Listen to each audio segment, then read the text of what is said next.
Roller coasters can be intimidating. I should know.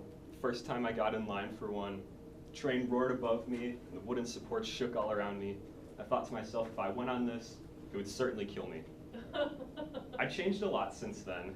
I consider myself somewhat of a roller coaster enthusiast, and though I'm not as involved in the community as some other people, I have spent a lot of time on the internet watching videos and reading articles about roller coasters. I think that many people have, at least at some point, questioned the safety of the roller coaster they're riding. We as riders are often unaware of all the safety features that are in place. So to help us understand this, I've broken it down into what I'm calling the on-ride and off-ride aspects of safety, as well as why there's so much media coverage surrounding roller coaster accidents. So for on-ride aspects of safety, starting with the first place you see when you see a roller coaster, it's going to be that lift hill. And that produces that iconic clicking sound as the train goes up. And that's actually caused by the anti-rollback device. So what that is that's there to, there's little teeth on the bottom of the train, so that will physically stop the train from rolling back down the lift hill and crashing into the station. And so the clicking sound is actually produced as these little teeth kind of run into, in this picture, these triangles there. And then next thing I think of is how does the train actually stay on the tracks? So that's going to be how your wheels are put on there. It has wheels on the top, sides, and bottoms. So it creates like a firm lock on those rails so the train's never flying off the tracks. And then for the restraints, this is what keeps you physically in the ride. There's two main kinds. You have the lap bar and the over-the-shoulder designs. And you'd think the over-the-shoulder designs would maybe be a little safer than the lap bar, but everything I found online says that there's not really a difference. It's just the over-the-shoulder ones are a little more bulky.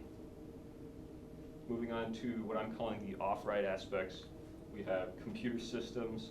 A lot of the modern roller coasters are all run by computer systems. This will monitor a lot of stuff from how fast the trains are going, where they are in the layout, even the weather conditions sometimes. And I want to talk about one major part of this. It's going to be the block zones. I have a video documentary about Steel Vengeance from El Toro Ryan, a YouTuber and former ride operator, about block zones. For those of you who are unfamiliar, a block zone is a section of ride that only one train may occupy. At the end of a block zone is a method to stop a train in case the block zone ahead is still occupied. This is the safety system that prevents roller coaster trains from colliding with one another. Here we're Steel Vengeance. Oops. So that'll be like, sometimes you'll see straight sections of track with brakes on them. That's going to stop the trains from colliding with each other.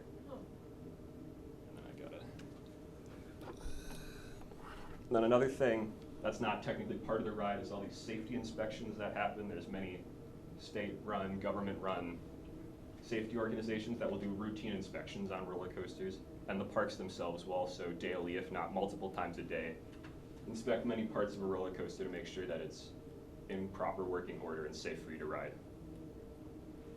Now, in terms of the media coverage, I'm sure at least some of us have seen this roller coaster in the Carolinas with a big crack in the support beam, and you can see, yeah, that's not great.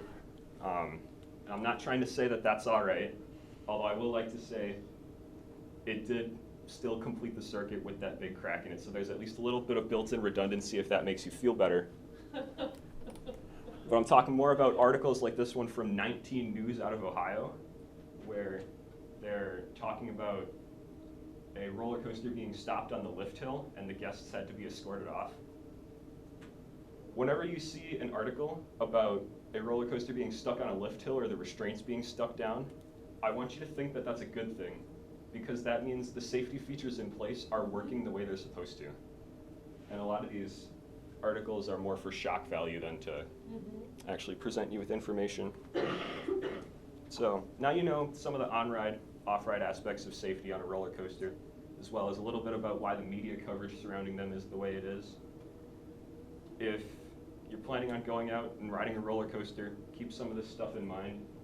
And if maybe that's not so much your thing, you maybe know a friend or colleague that might find it interesting or get some use out of it. And I have one final statistic, and it's that if you're planning on riding a roller coaster, just know that that roller coaster is statistically more safe than the car ride you took to get to the theme park in the first place.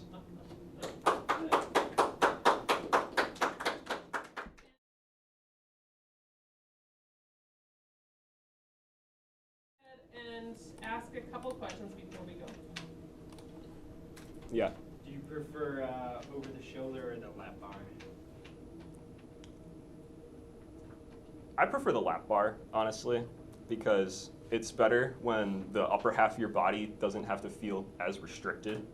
And this is a common opinion with other people that are roller coaster enthusiasts, because it also lets you get more airtime where you're physically like lifted out of the seat without the stuff over your shoulder kind of blocking that. Do you have a favorite roller coaster? I haven't been on a ton, I guess, but the Zip and Pippin in Green Bay at Bay Beach, which is where I'm from, that one's pretty good. Yeah. So pretty fortunate I live like 15 minutes away from that. So Nice. I've never been to Six Flags though. So Don't they have the oldest? Is that where the oldest roller coaster is, or is it? I thought it was Six Flags. It's a really old wooden roller coaster, and boy, it just sounds like it's gonna fall apart when you're on it. I know one of the Six Flags parks is a really old wooden roller coaster. Yeah. Screaming Eagle. I think that's what it is. Could be, yeah. Is it American Eagle? Yeah. Is it? Yeah. Yeah, that's encouraging, isn't it? That feels really. It's like the white wood one, right? Yeah, Mhm. exactly. Yeah, yeah. So It's